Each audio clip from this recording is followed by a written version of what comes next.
Alright guys, my name is Metagoblin and today we're going to be counting down the top 5 reasons why you should play Rogue in Classic WoW.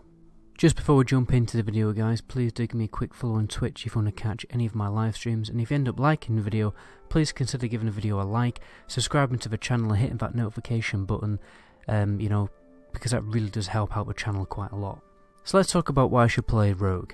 One of the main things that drew me to the Rogue class was all the immersive RPG gimmicks that the class has that really make you feel like you are actually playing the kind of stealthy thief kind of character. I made a video talking about this previously before Classic WoW would come out, before I had any real experience of the Rogue, and this is the main thing I talked about, and that video ended up actually getting 65,000 views out of absolutely nowhere.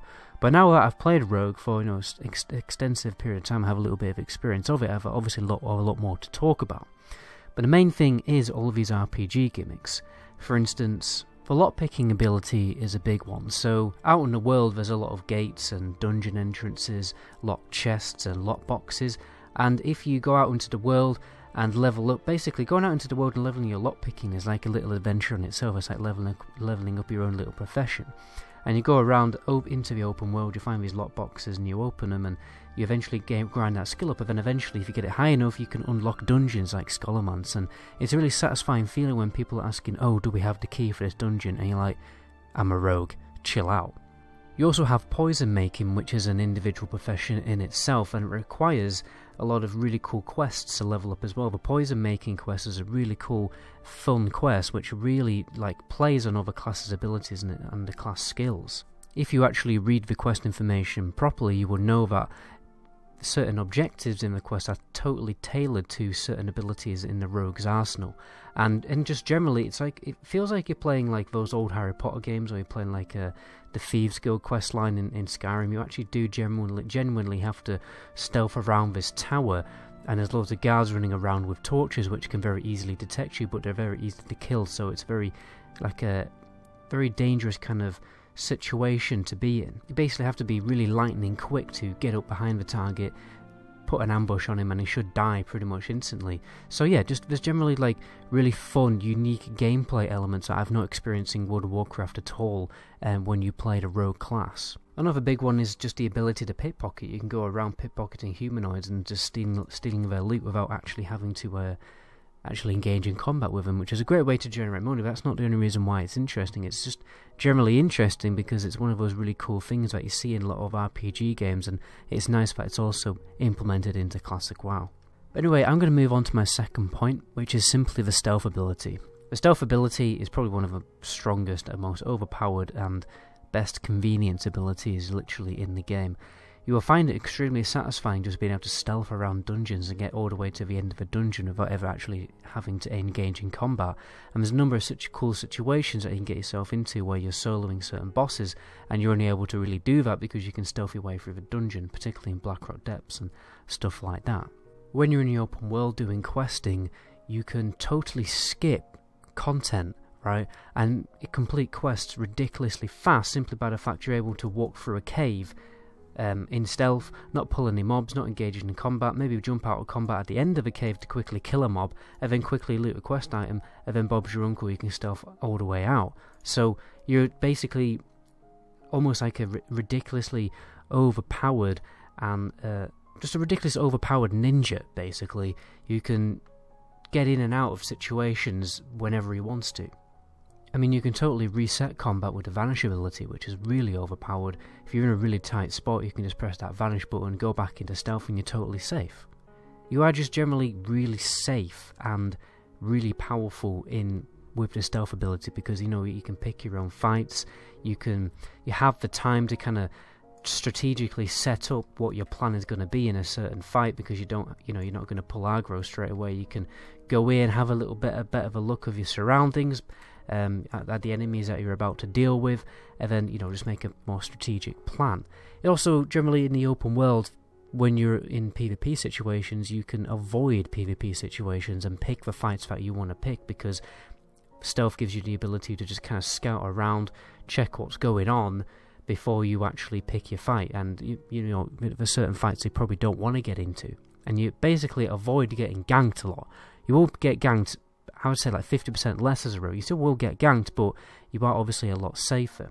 It's also your job when it comes to raiding, particularly on PvP servers, to do scouting. You know, you need to go to the raid entrance before the entire raid to scout for any enemy players. Like for instance on the Onyxia raid, I go to a certain area where I can see where people are running in, and I can inform my raid whether there's a big raid coming towards our raid, you know, to wipe us. So yeah, stealth is generally a really ridiculously useful ability. So my third point, we're going to talk about how Rogue has really interesting and fun gameplay.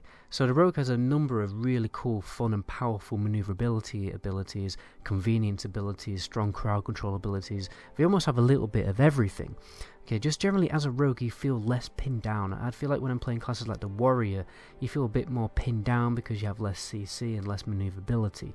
Whereas a rogue you have sprint, which is ridiculously powerful, 70% movement speed increase for, what is it, 15 seconds? It's ridiculous. And it also, when you talent it, it breaks you out of roots and snares and stuff like that. If you're in a combat situation where you've just totally messed up, no problem, you can press vanish, go back into stealth, be totally safe, and just start again, okay? Think of a different plan. You have Sap, which is a really long crowd control ability. You have Kick, which interrupts spell casts. You have Evasion, which makes you pretty much immune to melee damage for a period of time. You have Blind, which is another really long crowd control effect. You have more stuns than any other class in the game. You got Cheap Shot, which is a 4-second stun out of stealth, and then Kidney Shot, which can go up to 6 seconds. You basically have more crowd control effects than any other class in the game, to us. And look, you have a variety of different crowd control abilities. It must be a total of 4 crowd control abilities, because you also have Gouge, which is a temporary stun that acts a little bit like a polymorph as well. Well, a little bit like Sap, but it's basically something that can be used in combat. So the amount of CC you have is ridiculous. The amount of control you have in a PvP situation and PvE situation is really, really ridiculously strong. You also have Distract, which I didn't talk about, a little extra ability which can basically stop mobs from moving. It can totally control and pin down patrol mobs, so you can stop patrol mobs from moving, which was a really good trick to protect your group. There's a few more cool things like Safe Fall, which reduces your damage from falling, which is really great, particularly if you need to jump down Blackrock depths, you know, to get down to the dungeon. You also have Disarm Trap. You can disarm traps in strat form, which are really irritating and, you know, burst with loads of bugs and stuff like that. So yeah, you have loads of really cool abilities. But now I'm going to move on quickly to talk about the actual, like, endgame PvE rotation. So in all honesty, the PvE rotations in vanilla are pretty boring for a lot of classes. You know, some of them just have to cast one spell forever. For instance, Warlock pretty much cast Shadowbolt and nothing but Shadowbolt in her optimal DPS rotation all the way to Wrath of the Lich King, so that's the main reason why I don't play Warlock. Whereas, like, it's not extensive, the Rogue, you know, the amount of abilities that you can use, but you will be using more abilities than just one over and over again. So, and I find the rotation quite interesting. It's requires a little bit of strategy and a little bit of initiative to actually master. It's one of those rotations that is, I would say difficult to master. Easy to kind of learn in the first place, but difficult to master. It's all about using as least combo points as possible on Slice and Dice, while maintaining the buff 24/7, and using as much combo points as possible on Eviscerate to get really big Eviscerates, particularly when they crit. It's also important to time your abilities between your weapon swings. There's a little bit of micromanaging that you have to do. You also have to pop Adrenaline Rush at a perfect amount of time in relation to your energy ticks. There is a little bit to think about. There's a lot to think about. There's a lot of strategy involved to optimizing your rogue rotation. I didn't even mention Thistle Tea, the perfect time to use Thistle Tea when you're like depleted so much in energy to optimize the value that you get from Thistle Tea. So yeah, there's a lot to think about, a lot to keep you interested, and a lot to keep you engaged and challenged throughout the course of the 2 years that you're going to be, well, 1 to 2 years that you're going to be playing Classic WoW. So let's talk about my fourth point, the fact that Rogue absolutely dominate PvP.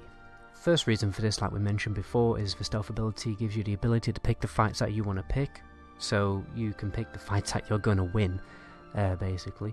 But like I said before, there's a ridiculous amount of crowd control abilities for the rogue that can control any situation.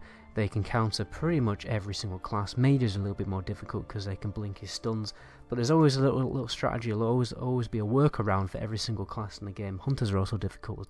But obviously, everything is all about getting that perfect stealth opener. Sometimes you can open stealth from stealth so perfectly that the enemy player doesn't even get to move before you've totally killed him. I mentioned this previously before, how Rogue feels like you're playing a ninja. If you think back to, if you've ever watched a film, which I'm probably presuming you have watched a film, not The Dark Knight, Batman Begins, when Batman, Christian Bale, is learning how to become a ninja and he's learning everything from the League of Shadows. That is basically how Rogue feels in PvP. I feel like I'm a member of the League of Shadows. I'm learning all these different methods of deception and manipulation and invasion of any combat situation that I get myself into. So now I'm going to move into my last point. I think I've pretty much covered the class very, very extensively by now. But last, like, icing on the cake with a cherry on the top would probably be Rogue's absolutely insane cleave AoE damage. Well, I would say more cleave damage. Cleave damage is extremely satisfying, particularly for the Rogue. Basically, you have this ability called Blade Flurry, which duplicates your attacks on the current target to a secondary target, and it duplicates all of your attacks, okay? Well, all the weapon swing attacks, so like Sinister Strike and, stuff like that. It won't duplicate stuff like Eviscerate. But it is an immensely satisfying feeling to stack Blade Flurry with Slice and Dice and any other attack speed increase buffs that you may get from procs or anything like that. Maybe, and Wind Fury especially makes Blade Flurry and AoE cleaving even more satisfying. Just seeing like the amount of numbers absolutely destroying your enemy, cleaving onto different targets, and watching everything melt is an extremely satisfying experience. I've always found doing AoE damage ridiculously satisfying rather than just doing single target damage over time. So that for me, when it comes to playing Rogue, is definitely the cherry on the top, which is basically the last point that I'm going to end this video with. So anyway, my name is Immersive RPG Gimmicks. Until my next video, ciao.